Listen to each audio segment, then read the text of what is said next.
अध्याय 25. भक्त अभिष्ट संपादनम. भक्ताला त्याचे मनोवांछित आणि कल्याण प्राप्त करून देणे. श्री गणेशाला नमस्कार असो, श्री सरस्वती देवीला नमस्कार असो, श्री गुरु महाराजांना नमस्कार असो, श्री कुलदेवतेला नमस्कार असो, श्री सीता व श्री रामचंद्र यांना नमस्कार असो, श्री सद्गुरु साईनाथांना नमस्कार असो. कृपेचे सागर साई महाराज साक्षात ईश्वरी अवतार आहेत. ते पूर्ण ब्रह्म असून महान योगेश्वर आहेत. त्यांना आमचा साष्टांग नमस्कार असो. हे संत ललामा, मंगलधामा, आत्मारामा साईनाथा, तुझा जय जयकार असो. हे भक्त विश्रामा, पूर्ण कामा साई समर्था, तुला नमस्कार असो. मागच्या अध्यायात साईबाबांच्या थट्टा मस्करीची ओळख व वर्णन झाले. हा भक्त भावन साई भक्तांना सदा आनंद देत असतो. तो दयेची परममूर्ती आहे. भक्त मात्र श्रद्धाळू व भावार्थी असून त्याची भक्ती अनन्य असली पाहिजे. मग त्याला इच्छित वस्तूंची उणीव पडणार नाही. सद्गुरु म्हणजे मी स्वतःच आहे असे श्रीकृष्णाने उद्धवाला भागवतात सांगितले आहे. यावर विश्वास ठेवण्यालाच अनन्य भक्ती म्हणतात.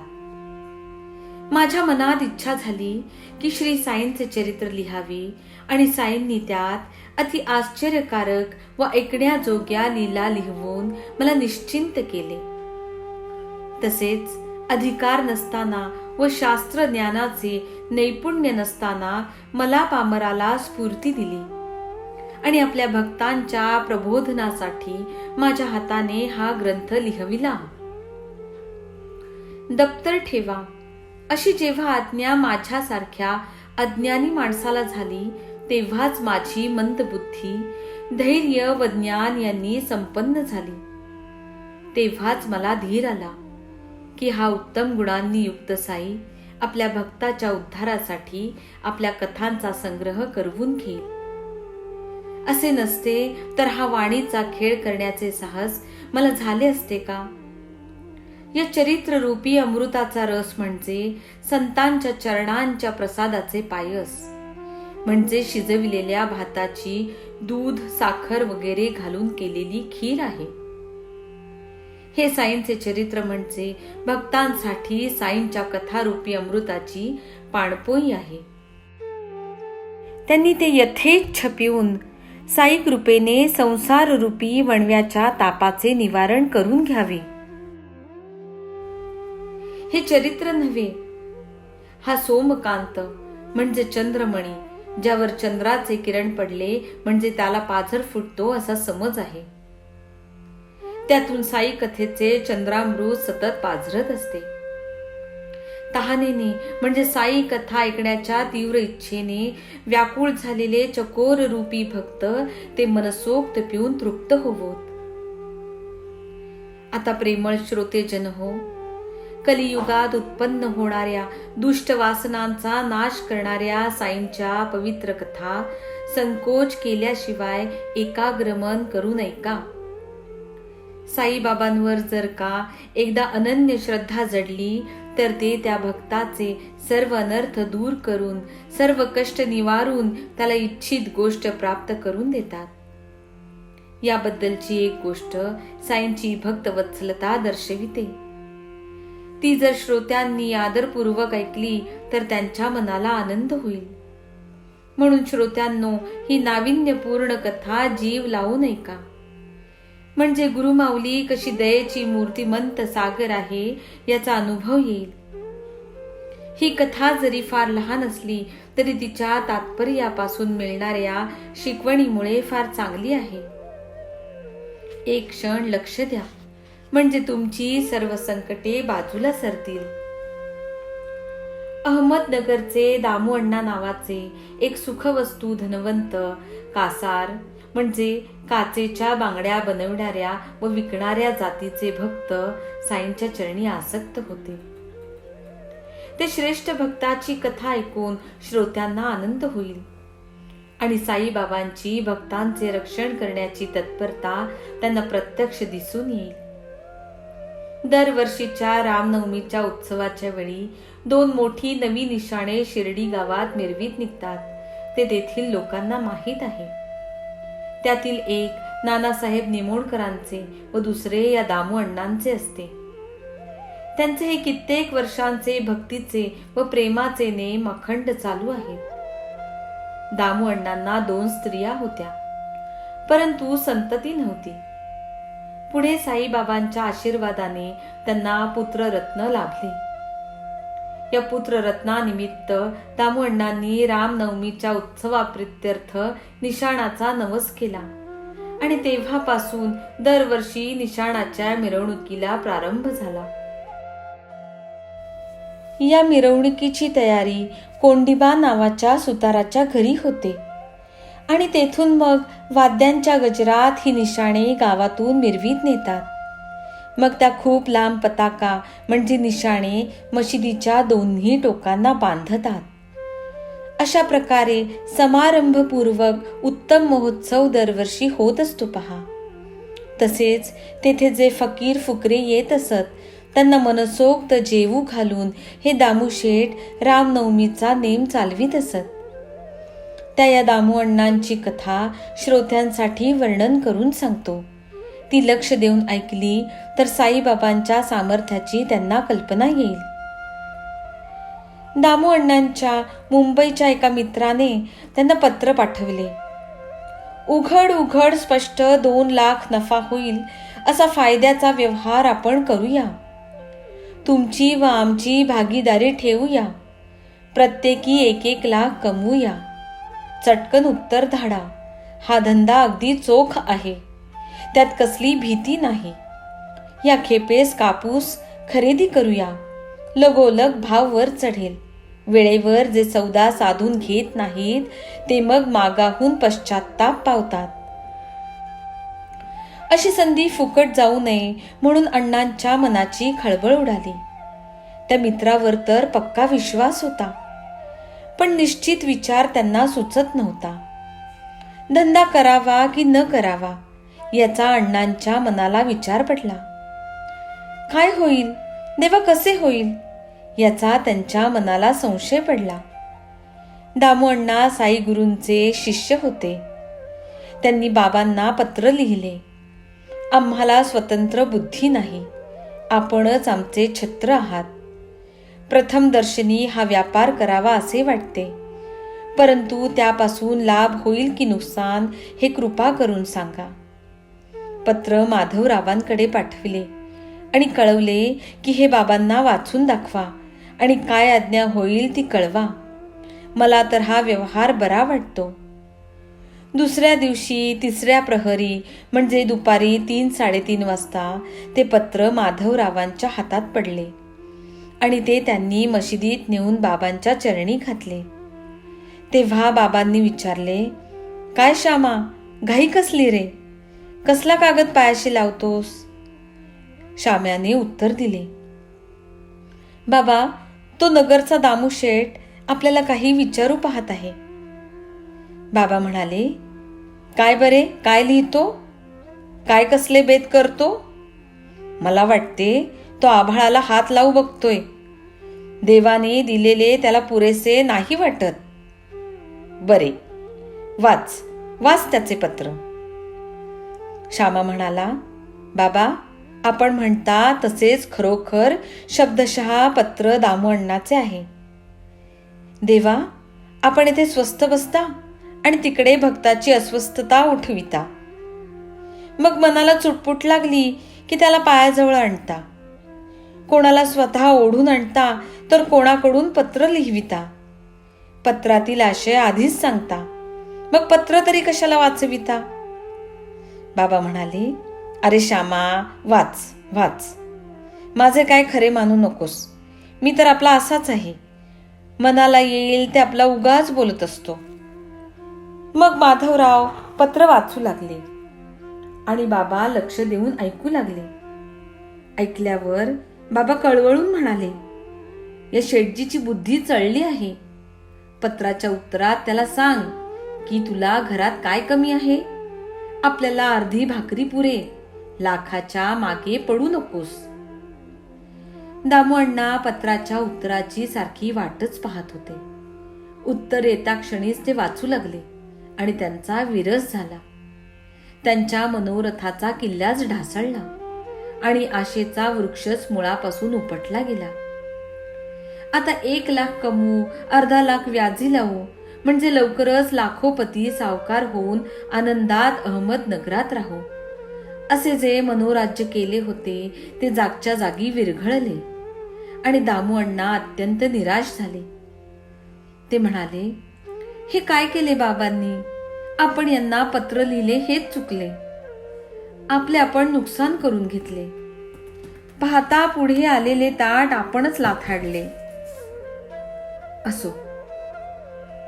त्या उत्तरात दामू अण्णांना माधवरावांनी असेही सुचवले होते की कानात व डोळ्यात अंतर असते. पत्राने निरोप ऐकविण्यात व प्रत्यक्ष सांगण्यात फरक असतो. ही माधवरावांची सूचना वाचून दामू शेठला समक्ष जाणे योग्य वाटले. न जाणो त्यातच आपले कल्याण असेल, कदाचित परवानगी देतील, असा विचार मनात करून अण्णा शिर्डीला आले आणि बाबांपुढे लोटांगण घालून जवळ जाऊन बसले. हळूहळू पाय दाबू लागले, परंतु बाबांना विचारण्याचा धीर होत नव्हता. इतक्यात त्यांच्या मनात कल्पना सुचली की बाबांचा नफ्यात भाग ठेवावा. ते मनात म्हणाले, साईनाथा, हे सौद्याला सहाय्य कराल तर नफ्याचा काही भाग मी आपल्या चरणी अर्पण करीन. अशा प्रकारे मनात विचार करी दामू अण्णा क्षणभर साईंचे चरण मस्तकी धरून बसले. संकल्प विकल्प हा मनाचा विशिष्ट स्वभाव आहे. मनातून दामू अण्णांची चळवळ चालली. भक्त मनात अनेक मनोराज्ये करतात, परंतु त्यांना आपला खरा फायदा कशात आहे हे कळत नसते. एकट्या गुरुलाच भक्ताचे भविष्य, भूत व वर्तमान काळाचे कल्याण कशात आहे हे ठाऊक असते. आपल्या मनातले विचार कोणी कितीही गुप्त ठेवो, सर्वांतर्यामी साई महाराज ते मनातले विचार जाणत असत. जेव्हा कोणी आपल्या मनातला हेतू साईंच्या पायी प्रेमाने निवेदन करून पूर्ण विश्वासाने त्याबद्दलची योग्य कार्यवाही सांगण्याची विनंती करीत असत, तेव्हा साई बाबा त्यांना योग्य तो मार्ग दाखवीत असत. हे तर त्यांचे व्रत सर्व भक्तांना ठाऊक होते. जो जो त्यांना अनन्यपणे शरण जात असे त्यांची संकटे ते दूर करीत असत. गुरु हाच खरोखरीचा आई बाप आहे. अनेक जन्मींचा पालन करता व रक्षण करता आहे. तोच श्री विष्णू व शंकर आहे व ब्रह्माही आहे. सर्व करणारा व करविणारा तोच एक आहे. तान्ह्या लेकराने गोडधोड खायला मागितले तर आई त्याला बाळकडू नावाचे लहान मुलांचे औषध पाजते. लेकराने हातपाय आपटले किंवा ते रडले तरी आईच्या प्रेमाचा निर्णय अगदी ठाम असतो. कारण औषधाच्या कडूपणाचा योग्य वेळी पुढे गुण येत असतो. परंतु त्या लेकराला त्या गुणांची काय कल्पना? कोणत्या गोष्टी लक्षात ठेवायच्या असतात त्या आईलाच ठाऊक असतात. अण्णांनी जरी भागीदारी ठेवली तरी बाबा काय त्यामुळे मोहात पडतील? त्यांचे प्रेम भक्तांकडून काही प्राप्त करण्याच्या अपेक्षेने नव्हते. आपल्या भक्तांच्या कल्याणासाठी ते सदा तत्पर असत. ज्यांना संपत्ती व सोने मातीसारखे होते त्यांना पाती किंवा भागीदारीच्या हिश्श्याची काय किंमत? केवळ दीनजनांच्या उद्धारासाठी हे संत जगात अवतार घेतात. यम नियम म्हणजे इंद्रिये व मन यांच्या संयमनासाठी करण्याची अष्टांग योगातील पहिली 2 अंगे व शम दम म्हणजे मनाचा व इंद्रियांचा निग्रह करण्यासाठी साधन चातुष्ट्याच्या षड संपत्तीपैकी पहिली 2 कृत्ये. यांनी युक्त माया मात्सर्याचे म्हणजे कोणावर प्रेम करणे किंवा कोणाचा द्वेष करणे. हा दोष नसलेला व केवळ दुसऱ्यावर कृपा करण्यासाठीच ज्याचे जगणे असते तोच संत होय. दामू अण्णांची ही पाती म्हणजे भागीदारी त्यांच्या मनातल्या मनात गुप्त होती. परंतु तिच्याबद्दल बाबांनी उघड काय उत्तर दिले ते आदर वृत्तीने श्रोत्यांनी ऐकावे. जीव मात्राच्या मनातील इच्छा तसेच त्यांच्या वर्तमान, भविष्य व भूतकाळच्या घटना हाताच्या तळव्यावरील आवळ्याप्रमाणे बाबांना संपूर्णपणे ठाऊक असतात. आपल्या भक्तांची भविष्यातील परिस्थिती बाबा जाणत असल्याने ते त्यांना वेळेवर सावध करीत असत. याचे स्पष्ट वर्णन ऐकावे. आपण बुवा कशात नाही असे म्हणून आपल्याला हा व्यवहार बरा वाटत नाही अशी प्रेमाची सूचना बाबांनी दिली आणि दामू अण्णा मनात लाजले. बाबांचे हे शब्द ऐकून त्यांना खूण पटली आणि मनाचा बेत सोडून ते खाली मान घालून स्वस्थ बसले. नंतर त्यांच्या मनात आणखी विचार आला की तांदूळ, गहू इत्यादी धान्यांचा दुसरा काही व्यापार करावा. त्यावर बाबांचे उत्तर ऐका. रुपयाला 5 शेराच्या भावाने घेशील आणि 7 शेराच्या भावाने विकशील. बाबांचे हे बोल ऐकून अण्णा मनात खजील झाले. साईंच्या दृष्टीस न पडे असे कोठेही काहीही घडत नसते. खालीवर जिकडे तिकडे सर्वत्र त्यांना स्पष्ट दिसणारे असते. इकडे दामू अण्णांचा मित्र खोल विचारात पडला. काय करावे त्याला समजेना. अण्णांचे उत्तरही नव्हते. इतक्यात दामू शेठने त्याला पत्र लिहून घडलेला सर्व वृत्तांत कळविला. तो वाचून त्या मित्राला आश्चर्य वाटले. तो मनात म्हणाला, नशिबाचा फेरा किती विचित्र असतो. सौदा चालून आला होता, स्वतःच का विचार केला नाही. फकीराच्या नादी कशाला लागला आणि फुकट लाभ घालवून बसला. देव देतो कर्म नेते, होणाऱ्यासारखी बुद्धी होते. असा चोख व्यवहार जेथे होता तेथे हा फकीर मध्येच आडवा काय यावा. कामधंदा सोडून जे वेड्यावाणे दारोदार तुकडे मागून पोट भरतात ते सांगून काय सांगतील. असो, दामू अण्णाच्या नशिबीच नव्हते म्हणून त्याला अशी बुद्धी झाली. आता आपण दुसरा कोणी भागीदार पाहावा. यद्भावी न तद्भावी, भावी चेन्न तदन्यथा. जे घडायचे नाही ते घडणारच नाही आणि जे घडणार आहे ते वेगळ्या तऱ्हेने घडणार नाही, म्हणजे तसेच निश्चित घडेल. असो, अशा प्रकारे दामू अण्णा स्वस्थ बसले आणि त्यांचे कर्माचे फळ अंगावर पडणार होते ते त्या मित्राचे भागीदार झाले आणि ते संकटात पडले. ते सट्टा म्हणजे पुढे मालाची किंमत चढेल किंवा उतरेल याचा अंदाज बांधून केलेला जोखमीचा व्यवहार करायला गेले. परंतु त्यांचा दिवस उलटा उगवला. त्यांना दुर्दैवाचा फटका बसला आणि तोटा झाला.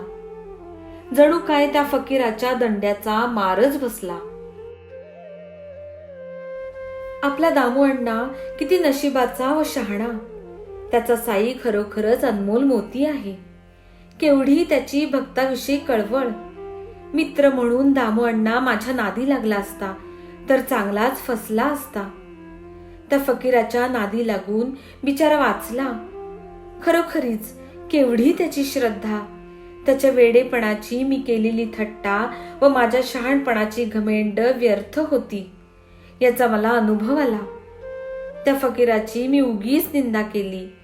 तसे न करता मीही त्याच्या नादी लागलो असतो तर मलाही त्याने वेळेवर जागे केले असते आणि ही फसवणूक झाली नसती. आता आणखी एक गोष्ट सांगून दामू अण्णांच्या वृत्तांताला आवरूया. ही गोष्ट ऐकून श्रोत्यांच्या चित्ताला आनंद होईल आणि बाबांचे कौतुक वाटेल. एकदा पहा, असे घडले की गोव्याहून एक पार्सल आले. कोणीतरी मामलेदार राळे या नावाने नामांकित आंबे धाडले आणि बाबांच्या पायी अर्पण व्हावेत म्हणून माधवरावांच्या नावाने कोपरगावी स्वीकार होऊन शिर्डीला आले. मशिदीत बाबांसमोर उखडता त्यातून सुंदर आंबे निघाले. ते गोड सुवासाने दरवळणारे आंबे 300च्या वर भरले. बाबांनी ते पाहिले आणि माधवरावांजवळ दिले. माधवरावांनी त्यातून 4 आंबे कोळंब्यात टाकले आणि बाकीचे बरोबर घेऊन गेले. आंबे कोळंब्यात पडताच बाबा तोंडाने काय म्हणाले पहा. हे आंबे दामू अण्णासाठी आहेत, तेथेच पडलेले राहू द्या. यानंतर 2 तासांनी दामू अण्णा पूजा साहित्य घेऊन मशिदीत आले. पूर्वी घडलेले काही त्यांना माहीत नव्हते. बाबा मोठ्याने बोलू लागले, हे आंबे दाम्याचे आहेत, आपले नव्हेत. लोक ते खायला टपलेत, तरी ज्याचे आंबे त्यानेच खावेत. कोणाची वस्तू आपण का बरे खावी? ज्याचे आंबे असतील त्यानेच ते खावे आणि खाऊन मरून जावे. हा बाबांचा प्रसादच आहे अशा भावनेने अण्णांनी त्यांचा सहजपणे स्वीकार केला. भलत्याच किंवा अशुभ अर्थाला भिवू नये हे अण्णांना ठाऊक होते. नंतर पूजा संपवून अण्णा गेले, पण पुन्हा येऊन विचारू लागले की ही फळे कोणाला देऊ कळत नाही, मोठ्या का धाकट्या पत्नीला देऊ? बाबा म्हणाले, धाकटीला दे. तिला 8 मुले होतील, 4 मुलगे व 4 मुली या आंब्याच्या खेळातून जन्माला येतील.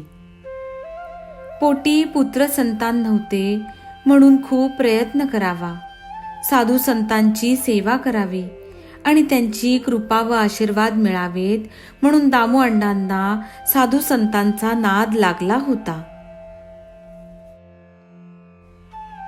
तसेच ग्रहांची अनुकूलता प्राप्त व्हावी म्हणून त्यांना ज्योतिषशास्त्राचा छंद जडला होता आणि स्वतःच ते ज्योतिषी झाले होते.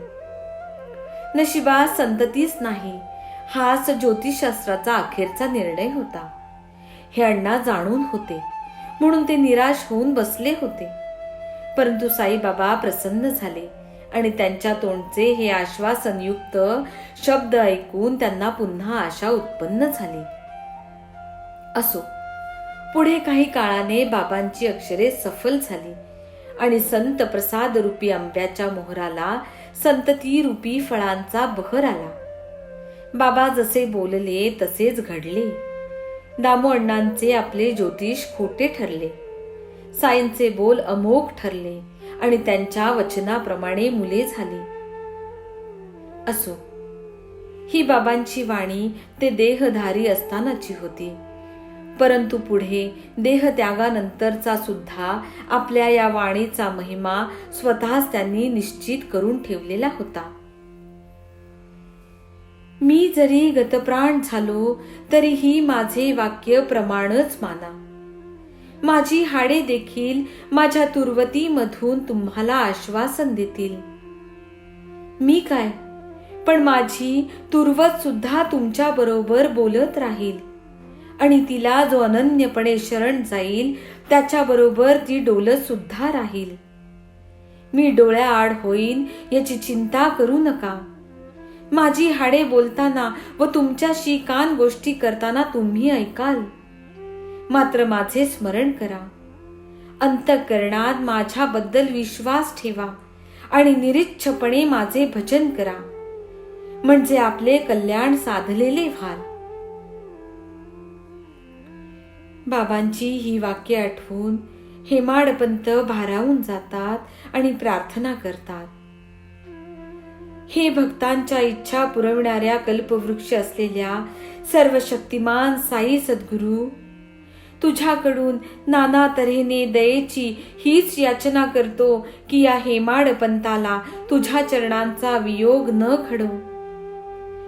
हे भक्तजनांवर करुणा करणाऱ्या गुरुवरा, आमच्या मदतीला धावून ये आणि आम्हाला पलीकडच्या काठावर नेऊन पोहोचव. या संसारात जराही विश्रांती लाभत नाही. जन्म मरणांच्या खेपा आता पुरे. मनाला वाटेल तसे वागणाऱ्या व संसारातील विषयांचाच विचार करीत असणाऱ्या आम्हाला या विषय भोगांपासून परत फिरवा आणि आमची वृत्ती अंतर्मुख करा. या संसारात आम्ही लाटांप्रमाणे सैरावैरा वाहत चाललो आहे. वेळीच हात देऊन या सागर संसारातून सोडवा. इंद्रिय स्वच्छंदाने मोकाट सुटून अनितीने वागण्याकडे प्रवृत्त होत आहेत. या अनियंत्रितपणे वाहणाऱ्या नदीला बांध घाला आणि इंद्रिय समूहाला माघारी फिरवा. जोपर्यंत इंद्रिय अंतर्मुख होत नाहीत तोपर्यंत आत्मा समोर दिसत नसतो आणि जोपर्यंत आत्मा समोर दिसत नाही तोपर्यंत सर्वश्रेष्ठ शाश्वत सुख कोठले. जन्मच फुकट जाईल. कलत्र, पुत्र आणि मित्र पंक्ती यापैकी कोणीही शेवटी कामाला येत नसतात. तूच एक अखेरचा सुख व मोक्ष देणारा सोबती आहेस. हे साई महाराज, कर्म व अकर्म यांचे पाश सैल करून एक वेळा आम्हाला दुःख वेगळे करा. आपल्या कृपेच्या बळाने या दीन दुबळ्यांचा उद्धार करा. हे अत्यंत पवित्र अशा साईराया, आपल्या कृपेच्या सामर्थ्याने वादावादी सारख्या वाईट प्रवृत्तींचा मुळासकट नाश करा आणि आमच्या जिभेला आपल्या नामाचा चाळा लागू द्या. मनाला असे प्रेम द्या की ज्यामुळे संकल्प विकल्प मनात येणारच नाहीत. शरीर व घरदार यांचे भानच राहणार नाही आणि माझा मीपणा पळून जाईल असे करा. फक्त तुझे नामस्मरण घडावे, इतर कसली आठवण न व्हावी आणि मनाला चंचलतेचा स्पर्शही न होवो. तू आम्हाला पोटाशी धरलेस तर आमची अज्ञानाची अंधारी रात्र मावळेल आणि तुझ्या प्रकाशात सुखाने नांदू. मग आम्हाला कसलीही कमतरता असेल का?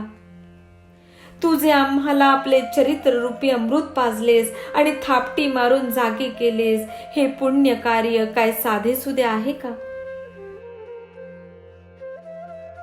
पुढील अध्याय याहून गोड असेल आणि ऐकणाऱ्यांची हौस पुरविल. त्यांची साई चरणी आवड वाढेल आणि श्रद्धा बळकट होईल. आपल्या गुरुचे चरण सोडून शिर्डीत दर्शनाला आलेले एक भक्त बाबांच्या चरणांना वंदन करीत असताना बाबांनी त्यांना त्यांच्या गुरुच्या चरणी दृढ केले. तसेच दुसरे एक श्रीमंत परंतु संकटग्रस्त गृहस्थ पत्नी व मुलासकट साईंच्या दर्शनाला आले असताना त्यांचा मनोदय कसा पुरविला. अपस्माराने म्हणजे फेफऱ्याने पिडलेल्या त्यांच्या मुलाला नुसत्या दर्शनाने रोगमुक्त कसे केले आणि पूर्वी झालेल्या दृष्टांताची आठवण कशी दिली हे ऐका. हेमाडपंत साईंना शरण येऊन श्रोत्यांना आदरपूर्वक विनवणी करीत आहेत की साई कथा ऐकण्यास आसक्त व्हा आणि कानांचे सार्थक करून घ्या. सर्वांचे कल्याण असो. अशा प्रकारे संत व सज्जन यांनी प्रेरणा केलेल्या भक्त हेमाडपंत यांनी रचलेल्या श्री साई समर्थ यांच्या सत्यचरित्राचा भक्त अभिष्ट संपादनम नावाचा 25वा अध्याय समाप्त झाला. श्री सद्गुरु साईनाथांना अर्पण असो. सर्वत्र मंगल असो.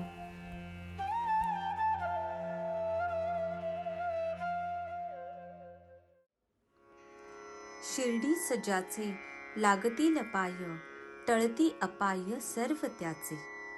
माझ्या समाधीची पायरी चढेल, दुःख हे हरेल सर्व त्याचे. जरी हे शरीर गेलो मी टाकून, तरी मी धावेन भक्तांसाठी. नवसास माझी पावेल समाधी, धरादृढ बुद्धी माझ्या ठाई. नित्य मी जिवंत जाणा हेची सत्य, नित्य घ्या प्रचित अनुभवे. शरण मज आला आणि वाया गेला, दाखवा दाखवा ऐसा कोणी. जो जो मज भजे जैसा जैसा भावे, तैसा तैसा पावे मीही त्यासी. तुमचा मी भार वाहीन सर्वथा, नव्हे हे अन्यथा वचन माझे. जाणा येथे आहे सहाय्य सर्वांचं, मागे जे जे त्यास ते ते लाभे. माझा जो जाहला काया वाचा मनी, तयाचा मी ऋणी सर्व काळ. साई म्हणे तोची झाला धन्य, झाला जो अनन्य माझ्या पायी.